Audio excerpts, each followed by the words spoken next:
ಪಂಚರಾಜ್ಯಗಳ ಚುನಾವಣೆ ಆದ ನಂತರ ನೀವು ಸಿಕ್ಕಿರ್ಲಿಲ್ಲ ಸರ್. ಅದು ತಮಿಳುನಾಡದಂತೂ ಸ್ಪಷ್ಟ ಬಹುಮತ ಸಿಕ್ಕಂತೆ ಕಾಣ್ತಾ ಇದೆ. ಅನ್ಎಕ್ಸ್ಪೆಕ್ಟೆಡ್ ಅಂತ ಅನಿಸ್ತಾ ಇದೆ. ಅನ್ಎಕ್ಸ್ಪೆಕ್ಟೆಡ್ ಅನ್ನೋದಕ್ಕಿಂತ ನಾವು ಅಷ್ಟು ಬೇಗ ಅವರ ಪಾಪ್ಯುಲಾರಿಟಿ ವೋಟಾಗಿ ಕನ್ವರ್ಟ್ ಆಗುತ್ತೆ ಅಂತ ನಿರೀಕ್ಷೆ ಮಾಡಿರಲಿಲ್ಲ.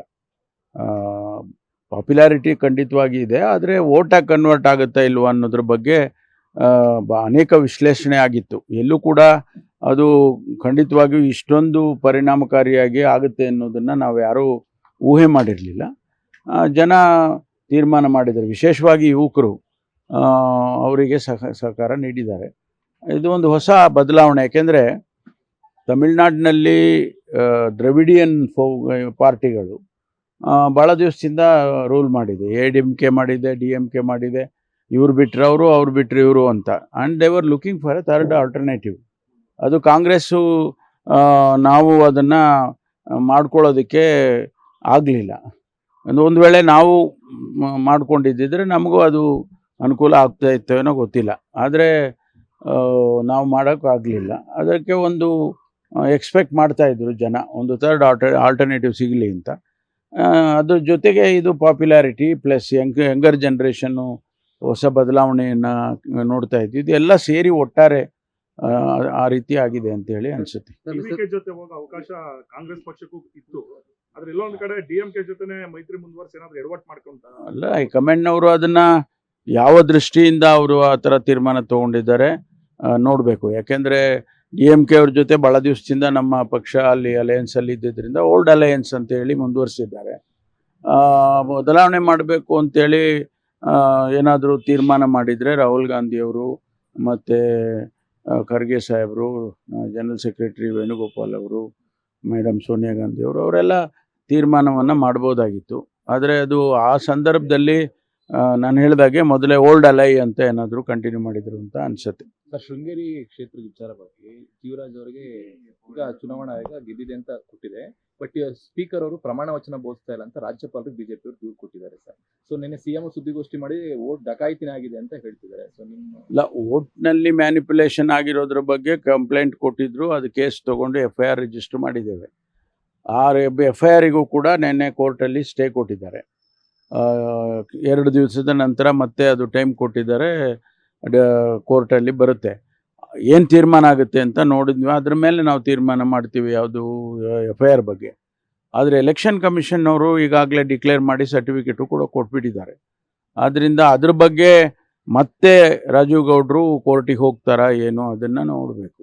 ಚುನಾವಣಾಧಿಕಾರಿಗಳು ಕಂಪ್ಲೇಂಟ್ ಕೊಡದೇನೆ ಜೀವರಾಜ್ ಮೇಲೆ ಕೊಟ್ಟಿರ್ತಕ್ಕಂಥ ಕಂಪ್ಲೇಂಟ್ ಮೇಲೆ ಪೊಲೀಸ್ ತನಿಖೆ ಏನಾದರೂ ಆಗುತ್ತೆ? ಅಲ್ಲ, ಅದನ್ನೇ ತೊಗೊಂಡಿದ್ದೀವಲ್ಲ, FIR ಅದನ್ನೇ ತೊಗೊಂಡಿದ್ದೀವಿ. ಕಂಪ್ಲೇಂಟ್ ಅಫಿಷಿಯಲ್ಸ್ ಕೊಟ್ಟಿಲ್ಲ, ಅವರು ರಾಜಗೌಡರು ಮತ್ತು ಅವ್ರ ಕಡೆ ಮುಖಂಡರುಗಳು ಕೊಟ್ಟಿರೋಂಥ ಕಂಪ್ಲೇಂಟು ಅದನ್ನು ರಿಜಿಸ್ಟರ್ ಮಾಡಿದ್ದಾರೆ. ಅವಲಿ ಅವಕಾಶ ಏನು, ಯಾರು ಕಂಪ್ಲೇಂಟ್ ಕೊಟ್ಟರೆ ತೊಗೊಳ್ತಾರೆ. CM ಹೇಳಿದ್ದಾರೆ ಕ್ರಿಮಿನಲ್ ಕಾನ್ಸ್ಪಿರಸಿ ಆಗಿದೆ, ಹಾಗಾಗಿ ನಾವು ಇದು ಮಾಡ್ತಾ ಇದೀವಿ ಅಂತ ಹೇಳಿ ನೇರವಾಗಿ ಎಲೆಕ್ಷನ್ ಕಮಿಷನ್ ಮೊರೆ ಹೋಗ್ಬೋದಿತ್ತಲ್ವಾ ಅನ್ನುವಂಥ ಪ್ರಶ್ನೆ. ಅಲ್ಲಲ್ಲ, ಇದೇ ಬೇರೆ ಅದೇ ಬೇರೆ. ಇದು ಪ್ರೈವೇಟ್ ಕಂಪ್ಲೇಂಟ್. ಇದು ಪೊಲೀಸಿಗೆ ಕೊಟ್ಟಿರ್ತಕ್ಕಂಥ ಕಂಪ್ಲೇಂಟು ಪೊಲೀಸ್ ಇಲಾಖೆಗೆ ಇನ್ವೆಸ್ಟಿಗೇಷನ್ಗೆ ಸಂಬಂಧಪಟ್ಟ any complaint can be honoured. ಅದ್ರದ್ದೇನಿಲ್ಲ. ಎಲೆಕ್ಷನ್ ಕಮಿಷನ್ದು ಅವರು ಮಾಡಿರ್ತಕ್ಕಂಥ ಪ್ರೊಸೀಜರಲ್ಲಿ ಇದ್ರ ಬಗ್ಗೆ ಅದನ್ನು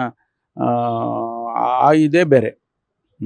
ರಾಹುಲ್ ಗಾಂಧಿ ಕುರ್ಚಿ ಕಿತ್ತಾಟ ಕೇರಳಕ್ಕೂ ಈಗ ಹರಡುತ್ತಾ ಅನ್ನೋದು. ಯಾಕಂದ್ರೆ CMಗೆ 3 ಜನ ಕ್ಯಾಂಡಿಡೇಟ್, ಹೈಕಮಾಂಡ್ಗೆ ಮೊದಲೇ ಕರ್ನಾಟಕದ್ದು ಬಗೆಹರಿಸೋದು ಈಗ ಪೈಪ್ಲೈನ್ ಅಲ್ಲಿ ಇದೆ, 2ನೇದು ಕೂಡ ಸ್ಟಾರ್ಟ್ ಆಗ್ತಿದೆ. ನೋಡಿ, ಒಂದು ಸರ್ಕಾರ ಬಂದಾಗ ಕೆಲವು ಸಂದರ್ಭದಲ್ಲಿ 2-3 ಜನ ಮುಖಂಡರುಗಳಿದ್ದಾಗ ತೀರ್ಮಾನ ಮಾಡೋದು ಟೈಮ್ ತಗೊಳುತ್ತೆ. ಇದು ಒಂದು ಪ್ರೊಸೀಜರು. ಈಗ 3 ಜನ 4 ಜನ ಅಲ್ಲಿರುವಾಗ ನ್ಯಾಚುರಲಿ ಹೈಕಮಾಂಡ್ನವ್ರಿಗೆ ತೀರ್ಮಾನ ಮಾಡೋದು ಸ್ವಲ್ಪ ಕಷ್ಟ ಇರುತ್ತೆ. ಆದರೂ ಮಾಡಲೇಬೇಕಲ್ಲ, ಮಾಡ್ತಾರೆ. ಸರ್, ಈಗ ರಾಜ್ಯದ ವಿಚಾರಕ್ಕೆ ಬರೋದಾದ್ರೆ ಸರ್, ಈಗ ಚುನಾವಣೆ ಎಲ್ಲ ಮುಗೀತು. ಕೆಲವರೆಲ್ಲರೂ ಒನ್ ಟೈಮ್ ಹಿರಿಯ ಶಾಸಕರು ಹೋಗಿದ್ರು, ಮತ್ತೆ ಹೋಗ್ಲಿಕ್ಕೆ 10ನೇ ತಾರೀಕು ಹೋಗ್ಲಿಕ್ಕೆ ಎಲ್ಲ ರೆಡಿ ಆಗಿದ್ದಾರೆ. ಸೊ ಗೊಂದಲಗಳಿಗೆ ಪರಿಹಾರ ಆಗುತ್ತಾ ಈಗಲಾದ್ರೂ ಅಂತ ರಾಜ್ಯದ್ದು CM ಗೊಂದಲ ಮತ್ತೆ ಶಾಸಕ? ನೋಡಿ, ಗೊಂದಲ ಬಗೆಹರಿಲೇಬೇಕು. ನಮ್ಮ ಉದ್ದೇಶ ಇರೋದು ಆಡಳಿತದ ಮೇಲೆ ಪರಿಣಾಮ ಆಗಬಾರ್ದು ಅನ್ನೋದು ಅಷ್ಟೇ. ಅದಕ್ಕಾಗಿ ಈಗ ಗೊಂದಲ ಬಗೆಹರಿಲೇಬೇಕು. ಬಗೆಹರಿಸ್ತಾರೆ ಅಂತ ನನಗೆ ವಿಶ್ವಾಸ ಇದೆ. ಸರ್ ಅಂದ್ರೆ ಪದೇ ಪದೇ ನಾವು ಕೇಳಿದೀವಿ, ಬಟ್ ಇವತ್ತು ಒತ್ತಡ ಹೇರಿದಾಯ್ತು, ರಿಕ್ವೆಸ್ಟ್ ಮಾಡಿದ್ದಾಯ್ತು, ನಾಜೂಕಾಗಿ ಹೇಳಿದ್ದಾಯ್ತು, ಗೊಂದಲ ಇಲ್ಲ ಅಂತ ಬಹಿರಂಗವಾಗಿ ಹೇಳಿದ್ರು ಅಂತರಂಗದಲ್ಲಿ ಗೊಂದಲ ಇದ್ದೇ ಇದೆ. ಅದು ಖಂಡಿತವಾಗಿಯೂ ಆಡಳಿತದ ಮೇಲೆ ದುಷ್ಪರಿಣಾಮ ಬೀರದೇ ಇರೋ ತರ ನೀವುಗಳೆಲ್ಲ ನೋಡ್ಕೊಳ್ತಾ ಇದ್ದೀರಾ. But it has to come to an end ಅಂತ ಅನ್ಸಿದಿಲ್ಲ ಸರ್? ಅವ್ರಿಗೆ ಗೊತ್ತಿದ್ರು ಇದನ್ನ why are they delaying it? ಬಗೆಹರಿಸದೇ ಇರುವಂತ ಗೊಂದಲ ಅಲ್ವೇ ಅಲ್ಲ. ಬಗೆಹರಿಸೋದಕ್ಕೆ ಅವರಿಗೆ ಈಗ ಚುನಾವಣೆಯಲ್ಲಿ ಬ್ಯುಸಿ ಇದ್ದರು, ಈಗ ಚುನಾವಣೆ ಮುಗಿದಿದೆ. ನನಗೆ ವಿಶ್ವಾಸ ಇದೆ ಆದಷ್ಟು ಶೀಘ್ರವಾಗಿ ಒಂದು ಹಂತಕ್ಕೆ ಬರುತ್ತೆ ಇದು ಅಂತ ಹೇಳಿ. ಯಾಕೆಂದರೆ ನಾನು ಹೇಳಿದಾಗೆ ನಮಗೆ ಬೇಕಾಗಿರೋದು ಆಡಳಿತ ಮುಖ್ಯ. ಆಡಳಿತ ಜನಗಳಿಗೆ ನೀವು ಕಿತ್ತಾಟ್ಕೊಳ್ಳಿ, ಏನಾದರೂ ಮಾಡ್ಕೊಳ್ಳಿಯಪ್ಪ, ನಮ್ಗೆ ಆಡಳಿತ ಮುಖ್ಯ, ಕಾರ್ಯಕ್ರಮ ಮುಖ್ಯ ಅನ್ನುವಂಥದ್ದು ಸಂದರ್ಭ. ಅದಕ್ಕೋಸ್ಕರ ಬೇಗ ಬಗೆಹರಿಸ್ತಾರೆ ಅಂತ ಅನ್ಕೊಳ್ತೀನಿ. ಪುನರಚನೆಗೆ ನಿಮ್ಮ ಒಪ್ಪಿಗೆ ಇದೆ ಸರ್? ಪುನರಚನೆ ಆಗ್ಬೇಕು ಅಂತ ನಾವೇ- ಅನೇಕ ಜನ ಶಾಸಕರು ನಾವು ನೋಡಿ, ನಾವು ಹೇಳುವಂಥ ವಿಚಾರಗಳಲ್ಲ ಇವು. ನಾವು ಹೆಂಗೆ ಹೇಳೋಕ್ಕಾಗತ್ತೆ? ನನ್ನ ಅಭಿಪ್ರಾಯ ಹೇಳ್ಬಿಟ್ರೆ ಅದೇನು ಏನಾಗುತ್ತೆ? ಅದು ಅವ್ರಿಗೆ ಬಿಟ್ಟಿದ್ದು. ಮುಖ್ಯಮಂತ್ರಿಗಳು, ಅಧ್ಯಕ್ಷರು, ಹೈಕಮಾಂಡ್ನವರು ಇವರೆಲ್ಲ ಕೂತ್ಕೊಂಡು ನಾವು ಹಿಂದೆ ಎಲ್ಲ ನೋಡಿದ್ದೀವಲ್ಲ. ಕಳೆದ 40 ವರ್ಷದಲ್ಲಿ ನಾನು ಕೂಡ ಅನೇಕ ಇಂಥ ಸಂದರ್ಭಗಳನ್ನ ನೋಡಿದ್ದೇನೆ. ತೀರ್ಮಾನ ಮಾಡ್ತಾರೆ. ಸ್ವಲ್ಪ ಕೆಲವು ಸಂದರ್ಭದಲ್ಲಿ ಟೈಮ್ ತೊಗೊಳುತ್ತೆ. ನಮ್ಮ ಕೇಸು ಈಗ ಹಂಗಾಗಿದೆ. ಅದರಿಂದ ಈಗ ಬಗೆಹರಿಸ್ತಾರೆ ಅಂತ ವಿಶ್ವಾಸ ಇದೆ ನನಗೆ. ಖರ್ಗೆ ಅವ್ರನ್ನ ನೀವು ರಾಜ್ಯ ರಾಜಕಾರಣಕ್ಕೆ ಆಹ್ವಾನ ಕೊಟ್ಟಿದ್ರಿ, ಸತೀಶ್ ಜಾರಕಿಹೊಳಿ ಸೇರಿದಂತೆ ಬಹುತೇಕರು ಕೂಡ ಅದನ್ನೇ ಒತ್ತಾಯ ಮಾಡ್ತಿದ್ದಾರೆ. ರಾಯರೆಡ್ಡಿ ಕೂಡ ನೆಕ್ಸ್ಟ್ ಆಪ್ಷನ್ ಸಿದ್ದರಾಮಯ್ಯ ಬಿಟ್ರೆ ಅವರೇ ಅಂತ ಅನ್ನುವಂತ ಮಾತು. ಇಲ್ಲ, ನಾವೆಲ್ಲ ನಮ್ಮ ಅಭಿಪ್ರಾಯಗಳು ಹೇಳ್ತೀವಿ. ಆದರೆ ಅಂತಿಮವಾಗಿ ತೀರ್ಮಾನ ಮಾಡೋರು ಹೈಕಮಾಂಡ್ ಅಲ್ವಾ? ಅವ್ರೇನು ತೀರ್ಮಾನ ಮಾಡ್ತಾರೋ ಅದಕ್ಕೆ ನಾವು ಬದ್ಧವಾಗಿದ್ದೀವಿ. ಏನೇ ತೀರ್ಮಾನ ತಗೊಳ್ಳಿ, ಅವ್ರು ಏನೇ ತೀರ್ಮಾನ ತಗೊಂಡ್ರು ನಾವೆಲ್ಲ ಬದ್ಧವಾಗಿರ್ತೀವಿ. ಈ ನಾಯಕತ್ವ ಕಿತ್ತಾಟಕ್ಕೆ ಸರ್ ಖರ್ಗೆ ಅವರ ಆಗಮನ ಒಂದ ಪರಿಹಾರ? ನಾನು ಹೇಳಿದ್ನಲ್ಲ, ನೀವು ಯಾವುದೇ ರೀತಿಯಲ್ಲಿ ಪ್ರಶ್ನೆ ಹಾಕಿದರೂ ಕೂಡ ಉತ್ತರ ಒಂದೇ, ಹೈಕಮಾಂಡ್.